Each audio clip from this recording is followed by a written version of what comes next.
My why does it feel like my brain is all over the place? Hello and welcome to a new video. Today I'm doing a brand new tag just created by Peace Love Books, or Jess. It is called the Historical Romance Reader Book Tag. She posted this on March 8th, and as soon as I saw it I knew I had to do this tag. I am so excited to be talking historical romance books. And another tag, I have loved becoming a part of this community and really starting to get into this genre because there are so many amazing books and so many amazing women behind the books and the readers as well, and I am just so excited to gush about historical romance in this video. The first question is, what was the first historical romance you ever read? I don't have the original book anymore, but it was called The Highland Guardian by Amy Jarecki. I ended up unhauling it, not because I didn't like the book, but because at the time I was completely out of shelf space, and it was like the only mass market I owned, and so I had nowhere to put it, so I just unhauled it. But since then, I have bought two more of her books. This is The Highland Renegade by Amy Jarecki, so it's part of this series, and I really enjoyed this book, to my surprise. I read it 3 years ago now, I think, and I picked it up as a joke because it was, you know, this sort of cover. There was a shirtless man on the cover, and my friend and I both bought a copy used, and we're like, this is probably going to be, you know, nothing of significance, but, you know, it was funny to have, like, this guy on the cover. And we bought it and we buddy read it, and we both loved it. Like, the substance behind these characters was something we didn't expect, which is sad that society has made us believe that because it's a romance novel, because it's written by women and it's, you know, written for women, about women, that for some reason that equated to not being a book of substance. But that was unfortunately a long time, that was my perception of romance, even though when I seeked out other books like fantasy and everything, it was always the romance aspect I liked the most. So, but I really credit a lot of my beginning ideas of the romance genre to Amy Jarecki, because I was introduced to characters that weren't just a romance story. Like, that was obviously the main thing. The main female character, she had so much passion and so much strength, and she wanted to do what was right for her family, and it was so good. And I can't remember the exact plot at this point, it was a while ago, but it was a Highland Scotland story, obviously, about her and some of clansmen, and it was just a really, really good story, and it led me to the historical romance genre eventually. The second question is, what is the last historical romance you read? And it's actually been a hot minute since I have read one. It's just been like 2 months by that, I mean, because I have been reading a lot of fantasy and just like been in the mood for that. But the last book I read was The Duke Heist by Erica Ridley, and I loved this book so much. Erica Ridley is for sure a new favorite author. I was honored to be sent this copy for review. I've never like been sent a copy for review before. It made me feel really like special, and I am so glad I got this because I don't know if I would have heard about this otherwise. I've seen it on a couple booktubers channels, but this book, let me tell you, was so good. So many good tropes. We have found family, we have forbidden romance, we've got kind of a grumpy hero and like a sarcastic, smart heroine, and she was someone who really like thinks herself invisible, but he proves to her that she's not. Like, it was so good, and I loved every aspect of it. I cannot wait for the sequel, and it's talking about these books is making me really want to pick up a historical romance next. The next question is, who is an underrated author who writes historical romance that you wish more people read? I'm not sure I really have an answer for this because I feel like the authors I read, because at this point I've only been consistently reading historical romance for maybe 10 months. I'm just reading the big ones that people talk about, but I guess I would say Eva Lee Eva Leigh, not sure how to say it. I did at one point. A lot of people have talked about her. I got the chance to watch a live stream with her talk about this book, and she is just so sweet and so nice. To my knowledge, not a lot of people like mainstream talk about her. I've seen her on quite a few booktube channels, but like I want more and more people to read her, especially My Fake Rake, because it was such a cute story and it contained one of my favorite tropes of all time, in that the main characters were both very academic and they wanted to pursue that, and I am that is my top tier trope. So I really enjoyed this book, and I really hope more people read this, and I hope more people read more of her books, because I myself also still need to catch up. This is the only one I've read, but I've bought a couple others and I cannot wait to pick up more. Number 4 is, who is a historical romance author that you want to read but you haven't gotten to read yet? And for me, that is Eloisa James. This is a long list of authors that I need to read, but she is one specifically that I have really wanted to get to because I have heard such amazing things about her books, and I really love her online presence. If an author is like really active and like really nice on social media, that makes a big, that's a big deal to me for some reason, because it means they like connect with their readers, and she is just such a sweetheart online. She'll do like these live streams, and I saw a live stream with her and Jess actually, who made this tag, talking about one of her more recent releases, and she is just so passionate about her writing, and she's such a smart lady too, and I think she even has a bit of a part in that movie Love Between the Covers, is that what it's called? The romance, historical romance like genre documentary, I think that's what it's called, and she was just really cool in that too, and I really want to read this. This one specifically is a Beauty and the Beast retelling, so I'm super here for it. And then this step back is just one of the prettiest things I've ever seen. It's probably not focusing because my camera doesn't like autofocus well, but I like the pink is just beautiful, so I really want to get to some of her books this year. Number 5 is, what historical romance would you recommend to people who are new to the genre? And I've watched a couple of these tags, and a lot of people recommend Tessa Dare, and I have read a Tessa Dare book and I really enjoyed it. My recommendation for that would actually be Joanna Shupe. Specifically, I think The Rogue of Fifth Avenue. I think because this was the romance that got me really into the genre. This was the second historical romance that I had read. This was 2 years after I'd read the Amy Cherokee one, but I read this in May, June of quarantine when we were just starting, and it kind of looked like, oh, it'll be, you know, gone by the end of the summer or whatever. Here we are, a year later, but I picked this up because I figured the mass market would be a good thing that I could take into the pool and read, like, in the sun, and like not care if like it got wet or anything. But then this book blew me away like no other.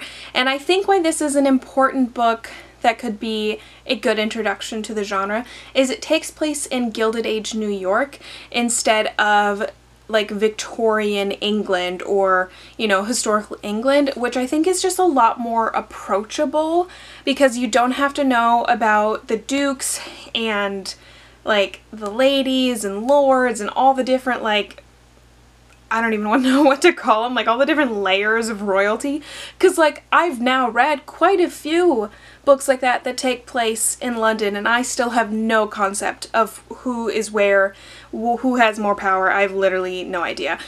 But this, you don't have to think about all that. You've got kind of like the rich people and the poor people, and that's that. And I really like that setting.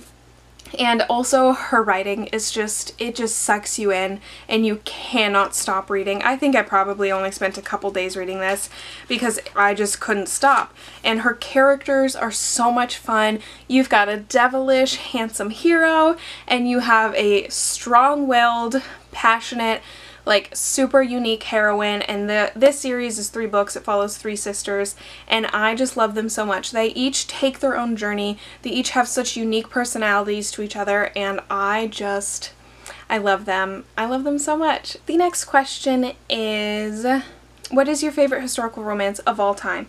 Now, this one definitely fits the bill. I think this would qualify as one of my favorites of all time. In this whole series, these three, like, they're all tied perfectly. I love them so much. But another all-time favorite that I consider is How to Dance with a Duke by Amanda Collins. Now, this also would fit for the author that more people need to read. Like, this book specifically is so good. It's so good. I love it, like, more than I can even describe. Like, so this follows a woman who is an Egyptologist, is that what it's called? I don't know. But she studies Egyptian artifacts, and her father has had a stroke, and so he can't describe what just happened on his trip to Egypt, and she's trying to figure it out. And then the hero comes in. He is a duke, and his brother went missing on her father's expedition, so he's trying to solve that mystery, and they come together to work through both of sides of the mystery of what happened on that trip to Egypt. And she's also just trying to get into this like club of scientists, but they don't want her there because she's a woman, and it's just so good. They are equal to each other in their minds, and they are able to like work together and really fall in love and bond over their passion for science and for history. And I just love this book so much, I cannot even describe. And I told you, science and academic characters are really like, they are my weak point. I love them so much because it is that good. It's just the absolute sweetest story and such good writing and just so much fun. Number 7 is, do you prefer old historical romance or new? And I'm gonna say new because I don't think I've read any old. Like, I really don't think there is a book that I have read that was published before 2000. I think everything has been even after like 2005.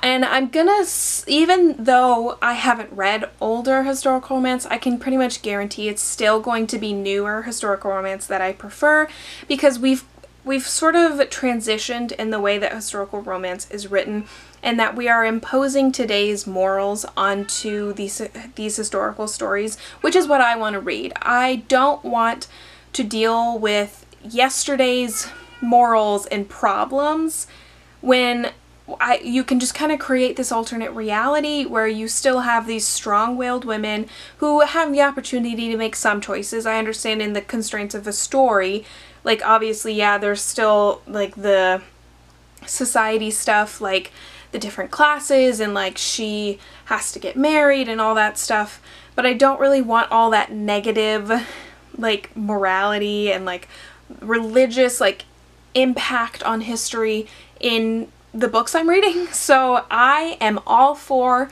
breaking historical accuracy. I literally don't care. Like, if you can read like books with dragons and stuff, you can handle a little historical inaccuracy in historical romances. I am all for just doing what does these characters justice rather than trying to cater to the time period. So I think that's something they do a lot more nowadays, these authors publishing historical romances, so definitely gonna go with the new. And then also, I just prefer these new covers a lot more than the old covers, and I think I am alone in that preference. I think a lot of people prefer like the painted, very old-fashioned historical romance covers, but I prefer the ones that have like the models on them like this and like that and like this. Like, I prefer the real people on the covers. I don't know why, I just do. So I am definitely going with new for which I prefer. Number 8 is, what are your favorite historical romance tropes? And I've kind of already touched on this quite a lot, but a academic character is like really like, that is my sweet stuff. I care about that so much more. That makes me like a book so much more just from the beginning. Whether it's the hero and or the heroine, I really like it if they have some sort of academic pursuit, whether that's science or history or English. My ultimate dream is I want an historical romance, and let me know if you know of one. I want a historical romance where, at this point, I'll take either hero or heroine They are a doctor or a midwife, a nurse, some sort of medical pursuit. I haven't been able to find one really as of yet. There's one book I read by Grace Burrows where she was kind of like a nurse, kind of like a midwife. She wasn't trained, but she took on the role from her mother. But that book was a huge disappointment, so it doesn't count for my trope. I want one, preferably I'd like the heroine to be of a medical pursuit, career type of thing, and I just haven't been able to find that yet, but that would be my ultimate trope, and it would just make my heart really happy. I'm getting to the point where maybe I'll just write my own because I've yet to find one.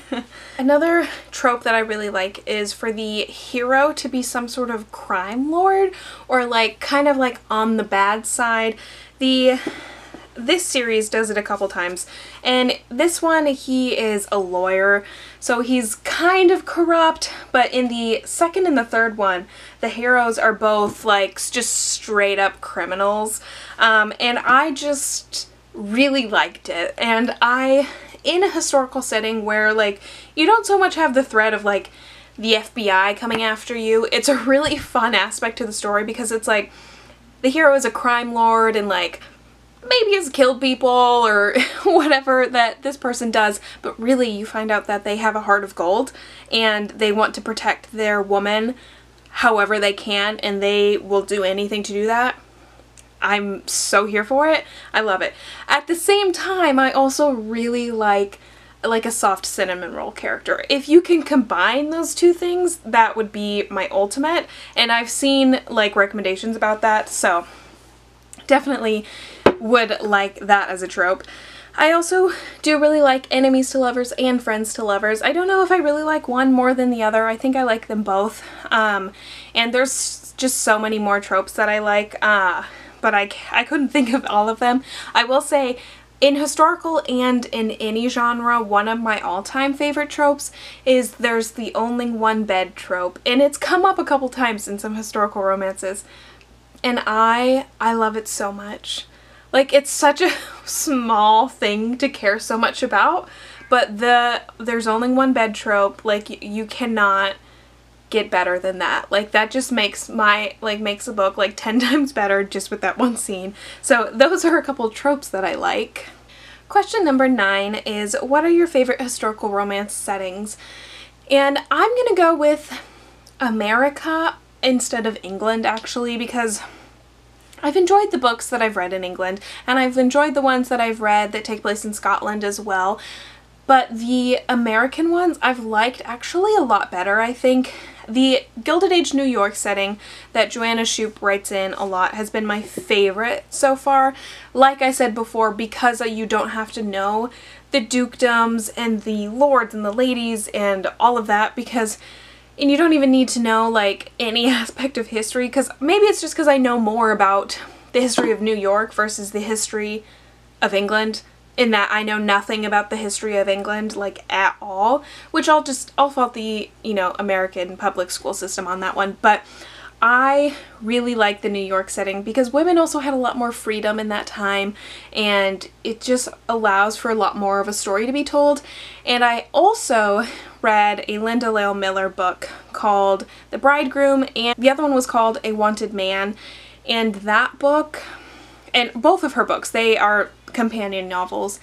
They took place in Arizona in the 1800s, and those books were really good. And I have been trying to find more historical romances set in the West like that. Beverly Jenkins has some, but hers tend to take place like Civil War era, and I don't want the Civil War. I like the 1800s, early 1900s, but just out in the West. The ones that took place in Arizona, I really like that setting, like the cowboys and like the bars they had, and the teacher, she worked as a teacher in like the schoolhouse that they had. I really like those settings. So I think I'm kind of in the minority, but I do like the historical romances set in America just a little bit better than the ones set in Europe. Question 10. What is the oldest historical romance you own? Now, I've only been collecting historical romance books since last summer, so like I don't have that many, but I found out the oldest one I own is Someone to Watch Over Me by Lisa Kleypas, and this isn't even that old. This copy is from 1999, I believe. Yes, copyright 1999. So it's not even that old, but you can tell it's an older copy because it's got this atrocious cover where it's just like a random landscape. Like, how could you look at these covers and not choose this over that? But I do wish it had people on the cover at least, but I am excited to read this eventually. I bought it because so many people have talked about this book. I'm a little hesitant because it's an amnesia story and I'm just not sure if I'll like it. I have read Lisa Kleypas' book before though. I read Dreaming of You by her and I really loved that one because Derek Craven, so obviously. So I am excited to give this a try regardless, and it'll be interesting to compare what a book written in 1999 is like compared to some of the much more recent books that I have read. Number 11 is, what is your favorite step back? I knew immediately it would be Dukes Prefer Blondes by Loretta Chase. This step back, like, I read this book months ago and I still just think about this step back. I don't know what it is, like, about the green satin of her dress or just the way that they're holding each other. I think it's like her dress and like his shirt coming off. Like, I love this so much. Like, I literally would have this framed if it was an option because it's just so beautiful. And it says, just this time can the beast tame the beauty. And this was a pretty good book. It wasn't an all-time favorite, but I did really enjoy it. Number 12 is, what historical romance releases are you excited for? And I'm going to be honest, I'm not really like aware of releases in the historical romance genre. I'm kind of just not aware of releases in general unless it's by like Cassandra Clare. Like, I always tend to miss things, but I do know that Joanna Shupe had a book come out, I think last week or the week before. I can't remember the title, but I'll put a picture on the screen. I am very, very excited for that to come out, or it has already come out. I'm very excited to buy it and read it. I think it's the first in a new series, so that'll be a lot of fun. Other than that, I don't know if there's any other releases soon that I know of. I do know that The Duke Heist gets a sequel, I think next fall. Yeah, The Perks of Loving a Wallflower comes out this fall, so I am very excited for this sequel. But yeah, other than that, I am quite unaware of releases. I'm just not good at keeping up to date with things. And the last question is, what creators do you follow for historical romance recommendations? At this point, my YouTube inbox is mostly like historical romance creators. There is Jess from Peace Love Books who created this tag. I watch her videos all the time. There is Crystal from Crystal Bookish Life. There is Chandler from Chandler Ainsley. She's not specifically all historical romance, but I do get quite a few recommendations from her channel and her Instagram. There is Avery from Avery Loves Books. There is Lisa. There is Lacey. There are so many, probably more. Ash Hart's books, Ashley Hart's books, Ash Hart's books. I'm not sure which. There is just so many. I literally could talk about so many different historical romance YouTubers that I watched, and I can't remember them all off the top of my head. But I also did create a video where I talked about all my favorite booktubers, and there's quite a lot of historical romance booktubers on that list if you want to check that video out. But I just love consuming historical romance content. Even if I'm not reading a historical romance book, I love just hearing other people talk about it. And I've talked a lot about this on my channel, but I think it's because the romance community is so much more different than the book community online. They just welcome you with open arms, and everyone is so nice to each other and so kind, and just like, they're just so much more nice than everyone else. I haven't had a lot of trouble in the book community, mind you, compared to like the internet, but everyone who reads romance is just so nice, and it's such a loving and accepting community, and there's like hardly any ever drama. I don't think I've ever really witnessed anything compared to like the book community, especially on Twitter. There's a lot of drama sometimes, and I just don't feel that in the romance community, so I am always consuming historical romance content, from reading vlogs to recommendation videos to everything else, and I just really, really love it here. Is the historical romance reader tag. I hope you enjoyed the video. It took me a lot longer to answer all the questions than I thought, and I had a lot of trouble speaking today. I just kept stumbling over my words, but hopefully editing me can fix this into a semblance, like, logical video. So I hope you enjoyed. I upload every Sunday with the occasional bonus video on Wednesday, and I hope that you get the chance to watch some more of my videos, like, share, subscribe, all that fun stuff, and I will talk to you guys next time. Bye!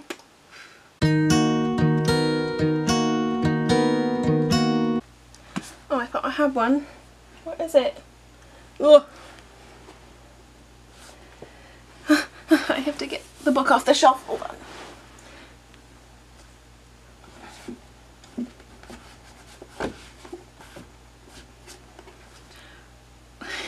I can't believe I did that. Okay. Number 7 is, do you prefer blah, blah, blah. Some other tropes that I like are like the I need water. I literally can't speak. Oh, I just deleted everything. There we go. Is this stepbook and Dukes Before blah, blah, blah. Why can't I speak today? Because the romance community, like, they just open you. Ugh.